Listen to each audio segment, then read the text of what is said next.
नमस्कार बच्चों, आज हम आपको पढ़ाएंगे पाठ 2 जिसका नाम है देश की सुरक्षा एवं विदेश नीति। देश की सुरक्षा मतलब भाई अगर एक राष्ट्र है तो उसे दूसरे देश से हो सकता है कि आक्रमण का खतरा हो सकता है कि देश के अंदर ही कुछ लोग ऐसा हो जो देश के विरोध में षड्यंत्र कर रहे हैं, जैसे नक्सलवादी हैं। वो सब देश के विरोध ही देश के लोगों को मारते हैं, जबकि वो देसी लोग ही हैं। तो हमारी सुरक्षा व्यवस्था कैसी होना चाहिए, हमारे जो है कि व्यवस्था कैसी होना चाहिए कि ताकि देश के नागरिक सुरक्षित महसूस करें और बेहतर जीवन यापन कर सकें। जैसे क्या है कि कंपनियां अच्छी लग सके। जब आपके यहाँ शांति व्यवस्था रहेगी तो होगा, कंपनियां आपके लगेंगी बढ़िया बढ़िया। जब कंपनियां लगेंगी तो रोज़गार लोगों को मिलेगा। आपको जब रोज़गार मिलेगा तो आपकी अर्थव्यवस्था बढ़िया होगी। अर्थव्यवस्था जब बढ़िया होगी तो गरीबी आपके यहाँ कम होगी। गरीबी कम होगी तो मतलब शिक्षा व्यवस्था बढ़िया होगी। शिक्षा व्यवस्था बढ़िया होगी तो मतलब स्वास्थ्य व्यवस्था बढ़िया। मतलब आपके यहाँ जब शांति व्यवस्था रहेगी तो आपका देश हमेशा आगे बढ़ता रहेगा, आपका देश हमेशा जो है नई ऊंचाइयों को छुएगा। विदेश नीति ऐसा नहीं जैसे का गाँव में दिक्कत हो गया कि कुछ पड़ोसी हमारे दुश्मन होलन, तो कुछ पड़ोसी हमारे बहुत का हो खास होलन, क्लोज होलन। तो उनके चाहे पैसा उधार देवे को तब हम धन से दे दिला पैसा, चाहे उनसे कहे को कि चल हमारे पक्ष में लड़ाई करे को तुम्हें तैयार नहीं, चला हम लड़ाई करब जोनो। ऐसे हर देश का कराला कि ओकर कुछ न कुछ जोनो कि कुछ शत्रु होलन और कुछ जो राष्ट्र मित्र होलन। तो मित्र राष्ट्र को क्या करेला, हमेशा अपने साथ जोड़े रहला और उन्हें उधारी देवे को या उनके यहाँ विकास योजना चलावे को या कुछ करे को तो उन्हें हमेशा सहायता दे। लेकिन शत्रु के क्या करी, जब साथ लिए रही मित्र के तो शत्रु पे आसानी से जब भी उन्हें अटैक करे पड़ी, जब भी उन्हें घेराघारी करे पड़ी तब वो जो हम घेर लेला।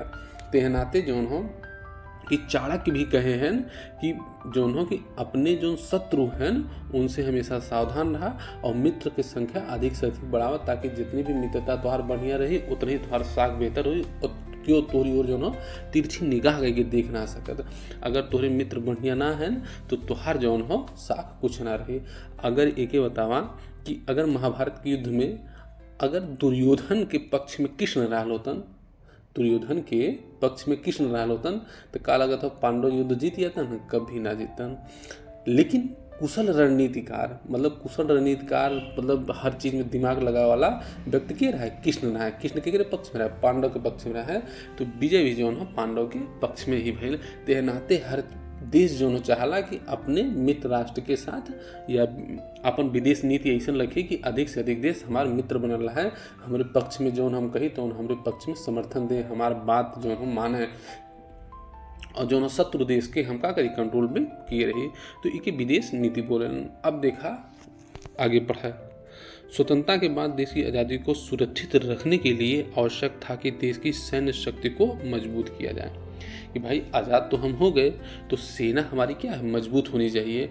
जौन भी अपने घर एक देख ला, अगर घर तुहार ताकतवर हो, तोहरे पास जो है बढ़िया तोरे पास 10 मर्द है ना तोरे घरे में, तो देखबा कि तोरे घरे से लड़ाई खातिर तैयार ना हो कि जाना थे नेकरे घरे 10 आदमी हैं भैया जावत कूट काट के बहाय दी हैं। तेहनाते दूर रहेलन। जेकरे पास भी पावर हो, जेकरे पास भी शक्ति हो, ओकरे उसी के मुकाबला करे चाहत ना है, वो दूरे भागी। और जेकरे पास पावर हो सब सोचला कि हमारे कैसे मित्र बनी आई है, हमारे कैसे जो हो कि हमारे पक्ष में आई है। अगर कमजोर है तो तुम्हें जो हो कि जी आई 2 थप्पड़ मार के चल दी, जी आई 2 थप्पड़ मार के चल दी। तो यह नाते सैन्य शक्ति के अपने देश के मजबूत करे खातिर सेना के मजबूत हो जरूरी हो। आज़ादी के तुरंत बाद पाकिस्तान द्वारा किए गए आक्रमण ने हमें सतर्क कर दिया। हमने पहले बताया था कबीलाइयों का आक्रमण कहाँ हुआ था, कश्मीर में। तो भारतीयों को ये संदेश हो गया था या अंदेशा हो गया था कि अगर हमारी सेना मजबूत नहीं रहेगी, अगर हमारी सेना बेहतर नहीं रहेगी, हमारी सेना में नई नई तकनीक नहीं आएंगी तो पाकिस्तान होगा और चाइना होगा, ये दोनों कभी भी हमारे ऊपर आक्रमण कर सकते हैं, कभी भी हमारे साथ धोखा दे सकते हैं। अतः सेना को आधुनिक बनाने, सैन्य बल की संख्या बढ़ाने तथा सेना की नई जरूरतों को पूरा करने के लिए सैन्य अनुसंधान एवं प्रशिक्षण केंद्र स्थापित किए गए। कि हमारी सेना मजबूत हो, इसके लिए क्या है, उन्हें आधुनिक हथियार दिया जाए। AK-47 धड़ धड़ धड़ धड़ धड़ धड़ धड़ तोप दिए जाए बढ़िया जो हो। यह जो है टेक्नोलॉजी कैसा रहा है कि ताकि बटन ये टीपा तक टक से जो है पाकिस्तान के 2-4 जो हो गाँव उड़ियाँ भाग भड़ा भड़ा भड़ा भड़ा। और इसी तरह जो हो कि सैन्य की संख्या बढ़ाना, मतलब सेना की संख्या जैसे जहाँ 10 हो कि 20 करा और संख्या बढ़ावा। एक बाद नई ज़रूरतों को पूरा करना। भाई नई ज़रूरत का हो, सेना के बढ़िया हथियार मिले के चाहिए, सेना के नई टेक्नोलॉजी मिले के चाहिए, सेना के बढ़िया प्रशिक्षण मिले के चाहिए। तो ई कुल कहाँ आई? तो ओकरे खातिर सैन्य अनुसंधान एवं प्रशिक्षण केंद्र स्थापित किए गए। विश्व में हथियारों की होड़ ने देश को आधुनिक हथियारों के विकास के लिए मजबूर किया। भाई दुनिया में हर देश जो हथियार बनावे लगन, हर देश अपन शक्ति बढ़ावे कोशिश कैलन। भाई जब सब अपन देश मजबूत चाहिए ना, और देश की मजबूती कैसे आकल जाए? एक तो आर्थिक मजबूती हो, दूसरा आप सैनिक रूप से मजबूत हुआ। अगर आर्थिक रूप से कमज़ोर है और सैनिक रूप से मजबूत है, लेकिन अगर आर्थिक रूप से कमज़ोर है तो सैनिक रूप से मजबूत ना होगा, और जब आर्थिक रूप से मजबूत होगा तो सैनिक रूप से मजबूत होगा। अमेरिका काहे हर देश पे दादागिरी कराला? ये नाता दादागिरी कर पावाला क्योंकि ओकर जोन अर्थव्यवस्था बहुत मजबूत ही हो, और मजबूत ही मतलब ढेर सारा पैसा ओकरे पास हो, और वही तरह से वो अपन जो हो हथियार नया नया बनावला धनाधन जो हो कि पता लगल कि रॉकेट उड़ावत हो तो हम पता नहीं चली कि अरे रॉकेट कहाँ गए, तो हर सैटेलाइट खोजत रही, अरे रे कावायल कावायल कावायल, तब तक मार के धन से चल दे धड़ाक से। ऐसा जेट उन्हें ईजाद किए हैं कि पता नहीं चलता, रडार में ना आवत कि कब आयल कब उड़ गए जो हो। तो यह तरीके से जो हो हथियार अपन का हर देश जो हो नया नया हथियार नए नए तरीका से बनावा शुरू कर देना, जिसे परंपरागत युद्ध प्रणाली के साथ साथ युद्ध के नए तरीकों तथा सुरक्षा के प्रबंध किए गए हैं। मतलब कहा सा है कि युद्ध प्रणाली भी नई नई तरीके की। पहले मैदान में तलवार धड़ाधड़ सब लड़त रहा है, अब ना, अब ये का हो इंटरनेट के ज़माना हो, ऐसे बटन टिमला टुक पता लगल कि 500 किलोमीटर दूर मिसाइल गई उड़ा दिला इराक कोनो क्षेत्र के, पता लगल टिक से मरला कोनो टारगेट करे या कोनो गाड़ी के टारगेट गाड़ी उड़ियल फट से। मतलब इतना सटीक निशाना अगर टारगेट करे कि हाँ यह जो हो कि गाड़ी यह बिल्डिंग के ई कमरा उड़े के चाहिए तो वह कमरा उड़ी, इतना टारगेटेड, इतना जो हो कि यह समय सेना इतना एडवांस हुई लियो। तो वही हिसाब से का डेवलप किया है। फिर सेना के तीनों अंगों थल सेना, जल सेना एवं वायु सेना को अधिक शक्तिशाली बनाया गया। मतलब थल सेना मतलब जो थल पे काम करें, थल मतलब ज़मीन पे, जल मतलब भाई जो हो कि जो समुद्री मार्ग से जो हो आक्रमण करें, और वायु सेना मतलब जो हवा से वार करें।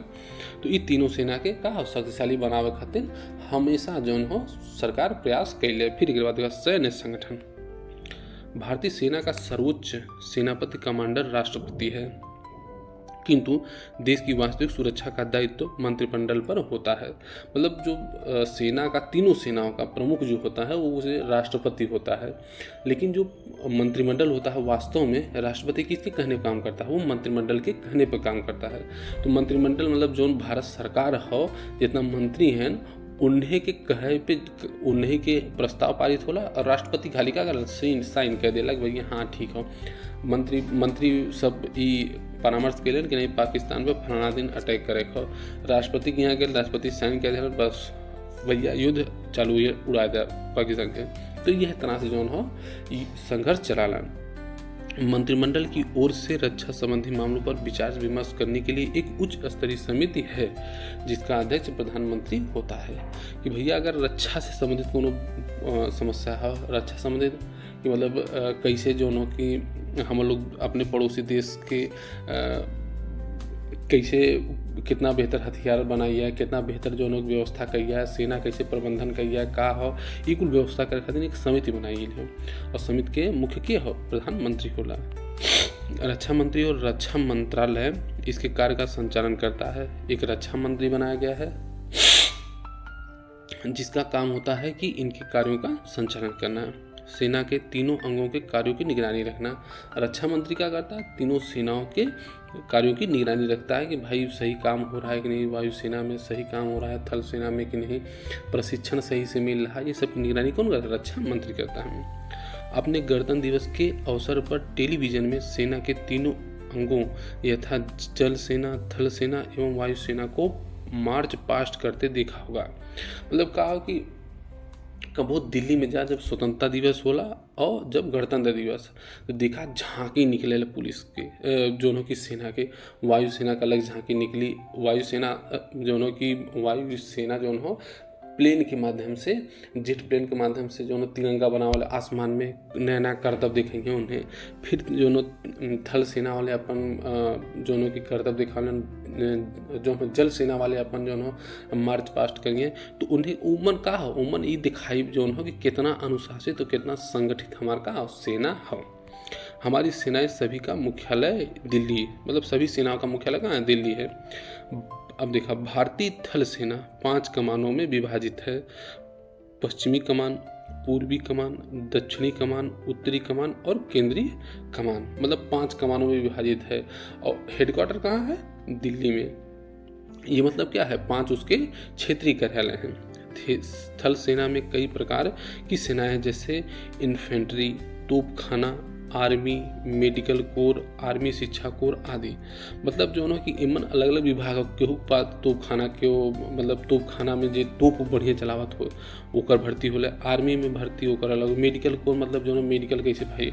अब सेना का अगर जाला घायल हुई हो तो ओकरे खातिर सैनिक में कुछ जो है बढ़िया चिकित्सक होना, उन्हें जो है जाए के का करनी है, ओकर इलाज करनी है, ओकर दवाई नहीं है। और शिक्षा मतलब आर्मी स्कूल अपन होला, ओकर व्यवस्था देखब होला। फिर आगे देखा, भारतीय नौसेना को जल सेना भी कहते हैं। यह 3 कमानों में विभाजित है। पश्चिमी कमान, पूर्वी कमान और दक्षिणी कमान।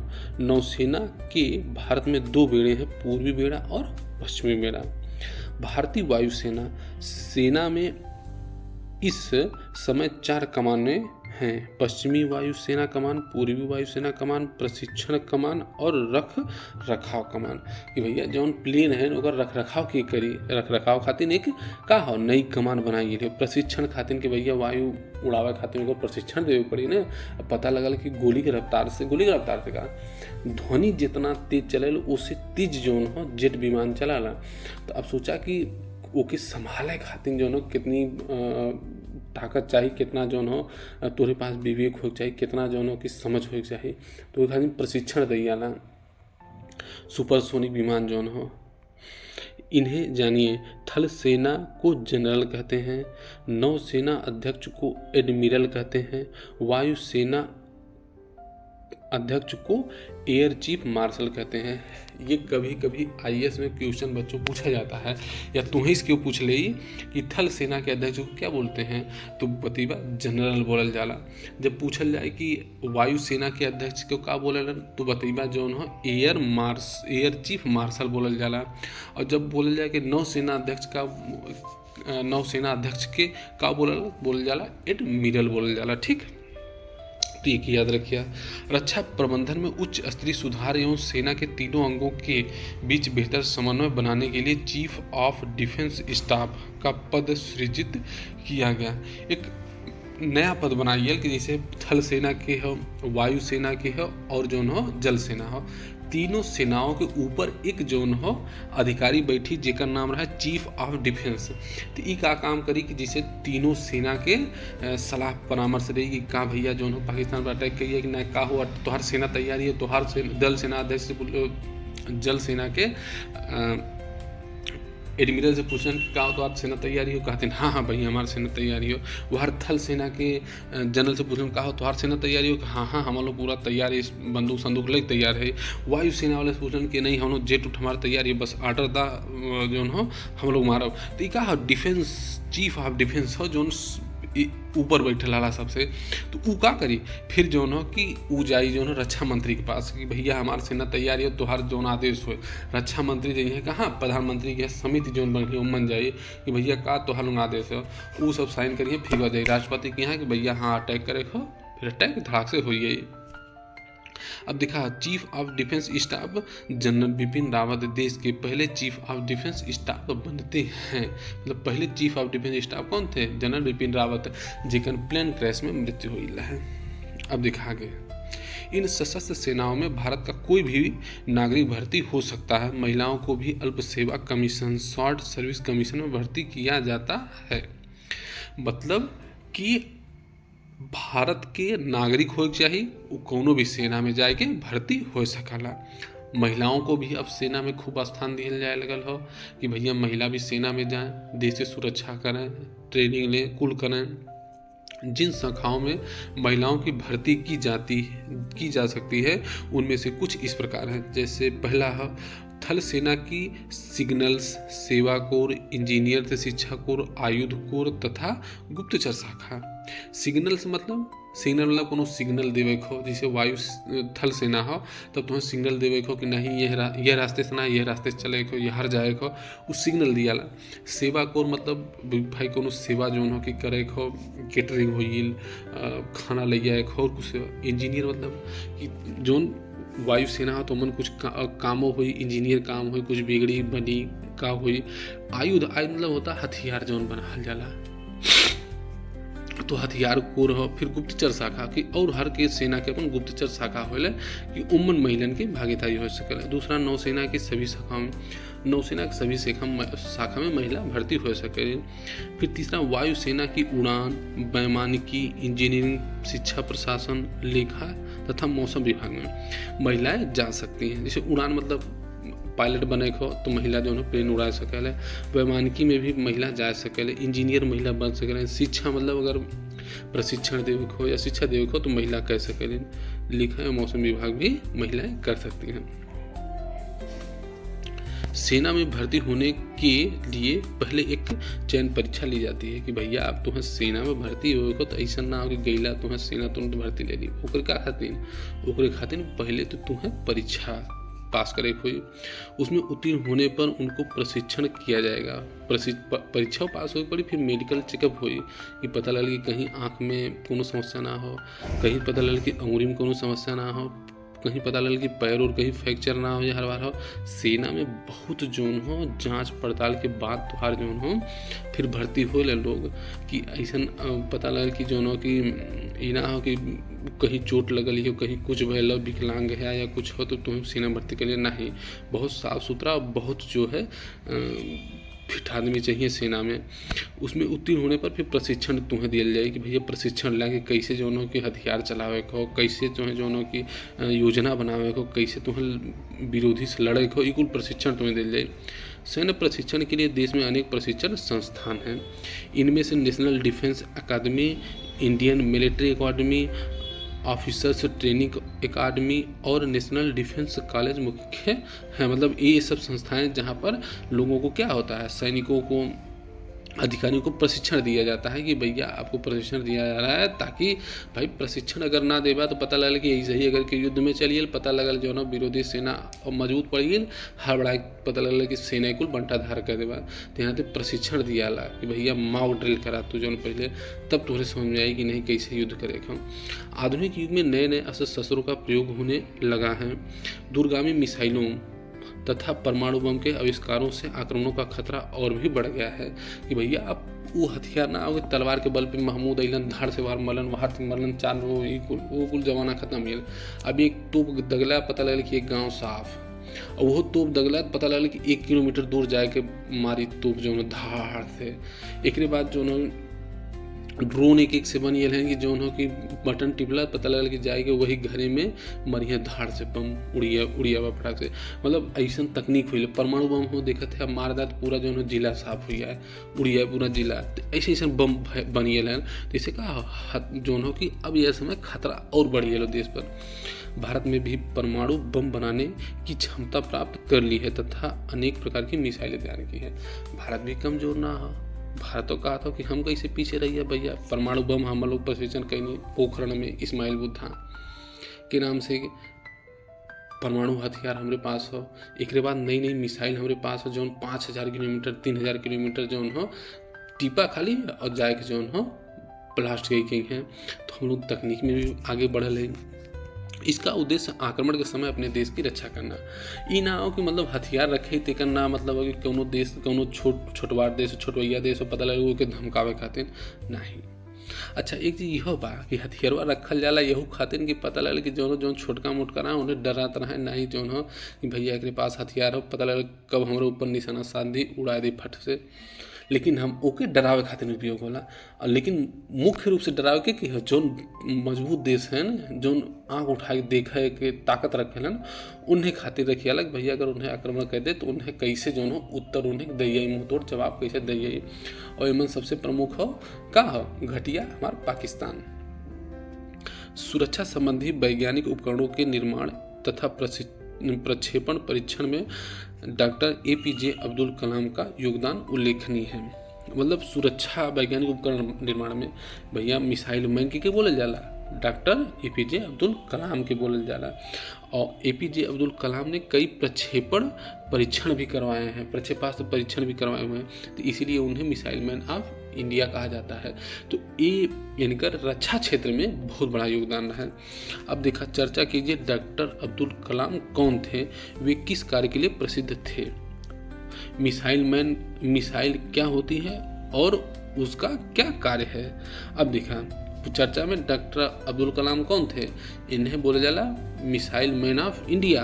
और भारत के राष्ट्रपति भी के रहे डॉक्टर अब्दुल कलाम रहे। ठीक, दूसरा वे किस कार्य के लिए प्रसिद्ध थे, मिसाइल बनाने के लिए। मिसाइल में सबसे बड़ा योगदान किनका था, डॉक्टर APJ अब्दुल कलाम का। बहुत मेहनत, बहुत संघर्ष करके वो जो है अपने देश के मिसाइल जो हो तैयार कराने में योगदान दे रहे हैं। मिसाइल क्या होती है, मिसाइल मतलब होला कि अगर जो हो मिसाइल भारत से छोड़ा तो 5000 किलोमीटर दूर, मतलब पाकिस्तान हो गया, अफगानिस्तान हो गया, चीन हो गया, यहाँ तक से बटन टिब्बा पता लगल कि चीन के राजधानी बीजिंग में पता लगल बम भाड़ से उड़ गया मिसाइल, ही हवा में मार करे वाली मिसाइल। उसका कार्य क्या है, लोग उसका कार्य यही है कि भैया जैसे तोहरे ऊपर क्यों अटैक करत हो तो तू ओकरे ऊपर अटैक करा। आपके गांव और नगर की सुरक्षा कौन करता है, लिखिए। के करल भैया तोरे गांव की सुरक्षा, पुलिस करल है। और के करल भाई, गांव के कुछ बढ़िया नागरिक होलन जो हष्टपुष्ट हैं, उन्हें गांव की सुरक्षा करेलन। भाई हर वृद्ध जो है गांव की सुरक्षा कराला, सलाह दे रहा, परामर्श देला, तो ऐसे गांव सुरक्षा होला। जिस प्रकार हम अपने गांव तथा घर को सुरक्षित रखते हैं, उसी प्रकार से देश को सुरक्षित रखने की आवश्यकता पड़ती है।